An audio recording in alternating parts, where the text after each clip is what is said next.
Welcome back. I know it's been a while. Today I want to talk about things that can get in the way of gaming. As much as we'd all like to have a regular game going at all times, in practice it doesn't always turn out to be that easy. High level, I can think of a couple of classes of hurdles that are likely keeping you from gaming. Number 1.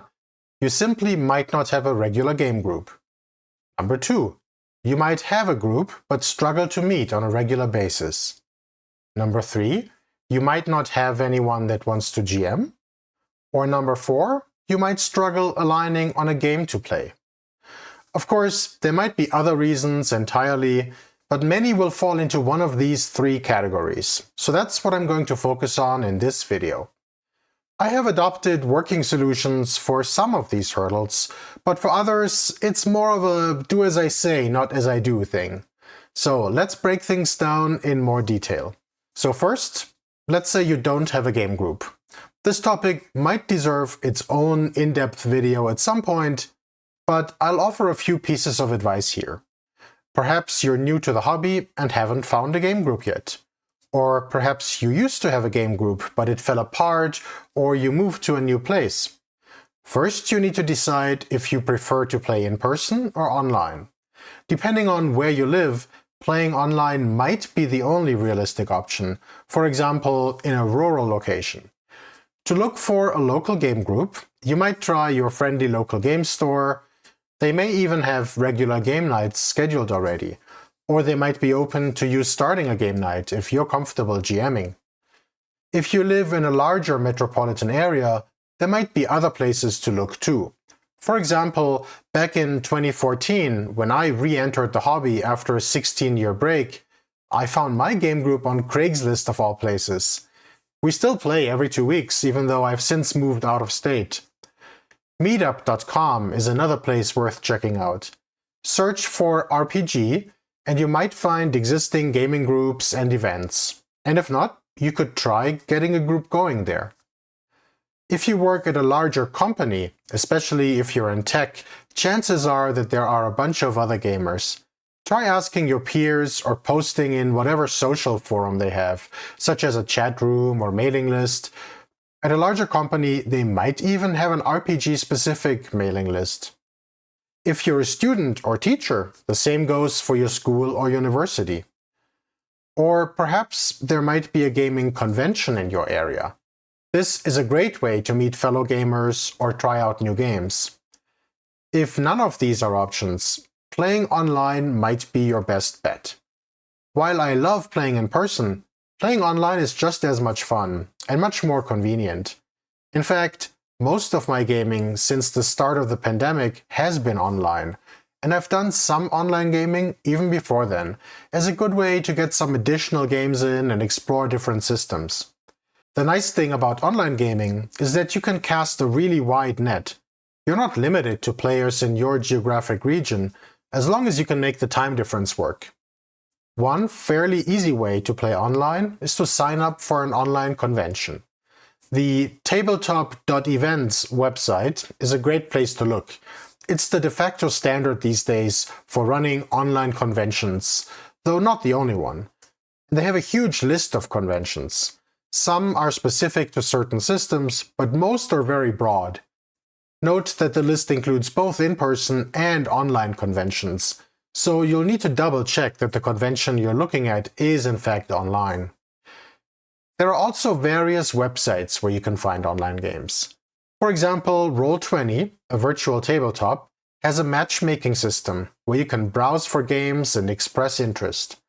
I've successfully joined games this way in the past. Most of the popular VTTs, such as Foundry and Fantasy Grounds, also have active Discord servers with an LFG, looking for group, channel, where GMs regularly advertise games or players can express interest in joining an existing group. Overall, Discord is a great way to find games. There are many RPG-related Discord servers. Some of these are RPG communities where people hang out and chat about different gaming-related topics. Others are more specific, such as Discord servers dedicated to a particular game or run by a particular publisher. Or they might be related to a podcast, shout out to my gaming MBS friends, a YouTube channel, hey Sean, or other communities. While you may be able to simply drop in and find a game, I would strongly encourage you to find one primary server and become an active member there. Contribute to discussions, bring up your own topics, and try to get to know the regulars. This is a fantastic way to build lasting connections and get games off the ground. You may be able to be active in multiple servers, but in my experience, it's harder to remain actively plugged into multiple communities. Your mileage may vary. One good server, where you're highly engaged, is worth more than 100 mediocre servers where you're mostly passive, in my opinion. I've made a lot of great connections and friends this way, so I highly encourage you to give it a shot. Alright, so let's say you do have a group, but for one reason or another, you struggle to meet on a regular basis. The solution to this will depend a lot more on your specific group's composition and circumstances. For example, if some group members work nights or weekends, while others work 9 to 5, aligning the schedules will be a lot harder than when everyone has similar schedules.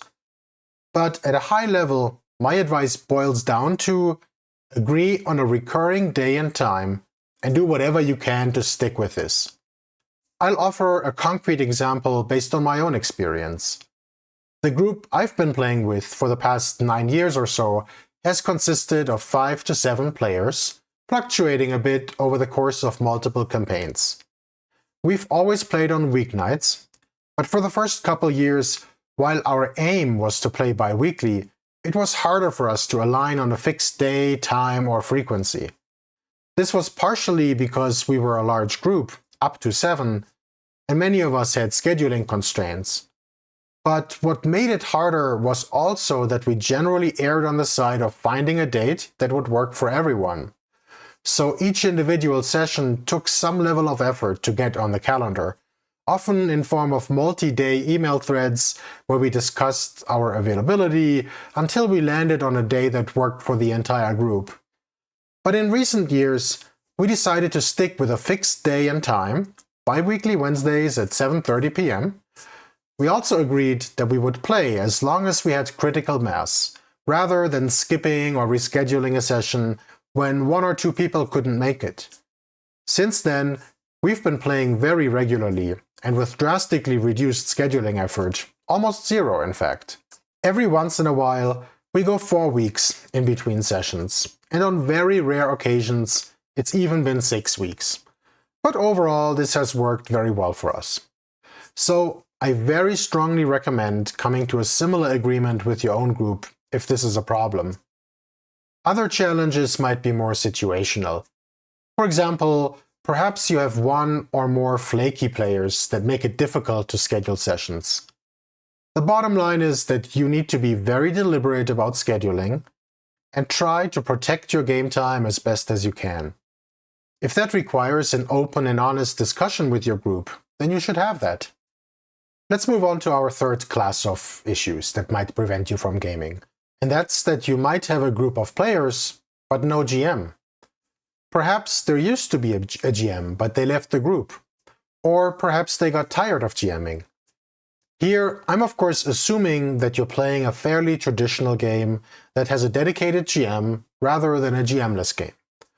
Overall, this is another one of those highly situational topics, so the solution will very much depend on your specific group. For example, your group may consist of people that all prefer to be players and not GMs. If this is the case, you have 2 options. A, you can convince one player to take up the GM mantle, or B, you can look for a GM to join your group. In my opinion, A is much more likely to lead to success here, as it might be difficult to find a person that's willing to step in and run a game for your existing group. If you really want to explore B, a better bet may be to look for another player, if your group isn't too big already, and ask them if they might be interested in GMing at some point, but perhaps not immediately.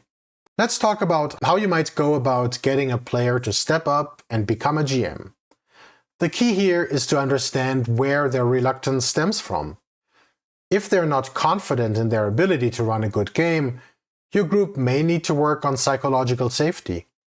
Let them know that you really appreciate them giving this a shot, you don't expect things to be perfectly smooth, and you're there to support them with constructive feedback.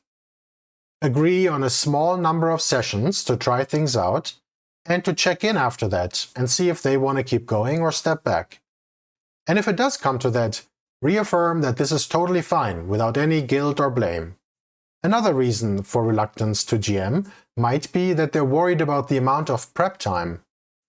Depending on your group's system of choice, if you have one, that might be a very legitimate concern. In fact, this is at least one of the reasons that I don't enjoy running D&D. To ease them into this role, rather than committing to a big campaign, perhaps start with a smaller adventure. There are plenty of fun, smaller adventure modules out there. Play that for 2 to 3 sessions and go from there. To cut down further on prep, perhaps try playing Theater of the Mind instead of using a battle map, whether physical or in a VTT. Especially if you play online, finding a lower fidelity way to game can really help cut down on prep. That's why my personal sweet spot these days is Discord with a dice bot and Google Sheets for character sheets. That way, I don't need to prepare maps, scenes, tokens, monster stat blocks, etc. ahead of time. Or perhaps their concern is more about rules mastery. In that case, reassure them that this burden doesn't have to rest entirely on their shoulders. The rest of the group can help with rules at the table, or the GM can even delegate rules lookups to another player when something comes up that nobody remembers. And of course, another thing that can help with both rules mastery and prep time is to pick a simpler game to run. Even if the group has a strong preference for one game, it's not fair to assume that whoever steps up to GM needs to run that specific game. We'll talk a bit more about game selection shortly. I'll say one more thing about getting into GMing. I feel like GM mastery can be a bit of a rabbit hole. There is so much content out there, whether it's books, blogs, podcasts, or YouTube channels. This can cause paralysis, as it can feel like you need to learn all these things before you can start playing or GMing. And for what it's worth, it's kind of the same in other fields, for example, programming or making music. My advice is simple. You don't need any of this. Just jump in. I really do appreciate all the helpful content that's out there, but it can be a double-edged sword. And I do realize the irony of saying that as a content creator myself. So, you hereby have my express permission to unsubscribe from my channel and any other RPG-related channels you might follow, and instead start running games. Just do it. Like everything in life, you'll get better at it by doing it. Alright, so with any luck, someone in the group will agree to give it a shot. Run a few sessions and build enough confidence to continue GMing for the group. If nobody truly enjoys the GM role even after that, you can try taking turns. Perhaps instead of a giant campaign, take turns running shorter mini-campaigns, 5 to 6 sessions or so, and switch up GM duties. Or experiment with different games, our next topic. You may very well find that swapping out the game makes all the difference in the world. Heck, you could even try out a GM-less game. Alright, so last not least, your group might struggle aligning on a game to play, for one reason or another. Maybe after playing the same game for a long time, everyone is looking to try something different. In this scenario, it's mostly about aligning on which new game to go with. Or maybe some of the group actually wants to stick with the current system, while others have grown tired of it. In this scenario, it's about convincing the hesitant group members to try something different. Let's start with this scenario. First and foremost, I'd encourage you to communicate openly and honestly with your group. Convey why you'd like to try something different, but in a constructive fashion, without poo-pooing the current game, as that's just going to get people on the defensive. If the group doesn't have a strong track record of alternating different games, don't immediately propose a new 5-year campaign. Instead, suggest to play a one-shot or maybe a handful of sessions. That's a much lower level of commitment and gives everyone an easy out if it turns out that this isn't for them. It also significantly reduces your own level of investment and prep, so you don't end up spending many weeks preparing for a campaign that fizzles out after a session or two. Trust me, I speak from experience. When you propose the game, make sure to very clearly describe the new system and the experience you're going for. Possibly using the CATS structure, which stands for Concept, Aim, Tone, Subject Matter. But with a home group, a less formal description is usually fine in my experience. And then make sure you actually stick with that. If you pull a bait and switch, you're less likely to get the group to agree to do this again. I actually just sent a pitch for a couple games to my home group, so we'll see if anything resonates with them. Finally, keep an open mind. You may end up with a hit, and this may turn into a long-running campaign. Or the group may decide the new game isn't for them. That's totally fine, and you need to be okay with that outcome. Over the years, I've thrown many different systems at my home group. And outside D&D 5e, which has been our default, only one of them turned into a successful campaign, and that was Shadow of the Demon Lord. And we had a fun easy D6 palette cleanser, just a couple sessions in the middle of a different campaign. Most other games fizzled out after a couple sessions. But I really have to give them credit for keeping an open mind and trying out many games outside their normal comfort zone. They mostly come from a D&D background, but they were open to trying Savage Worlds, Fate, DCC, Paranoia, Shadow of the Demon Lord, and Easy D6. Now, let's talk about the scenario where the group agrees to try a different game, but can't agree on which one. If you have a game in mind that you want to propose, the solution is similar to the other scenario we just discussed. Clearly describe the game and the tone you're going for, and propose running a one-shot to see how they like it. If multiple players are proposing games, you can run a quick poll to see what most folks are interested in. But perhaps you're not sure yourself what game you want to propose. I know that's often true for myself, and applies to other situations than just the home group one we've been talking about so far. At any given time, I could likely name 10 different systems that I'm really interested in running, and I'm likely actively reading several of these. I have a pretty wide network of RPG friends these days, and am plugged into communities that should theoretically enable me to run most of these games if I want to. But I admit that I often struggle with what you might call game selection analysis paralysis. I've mentioned in previous videos that I believe we live in the golden age of RPGs. There are so many games out there that are all widely different and fun in their own ways.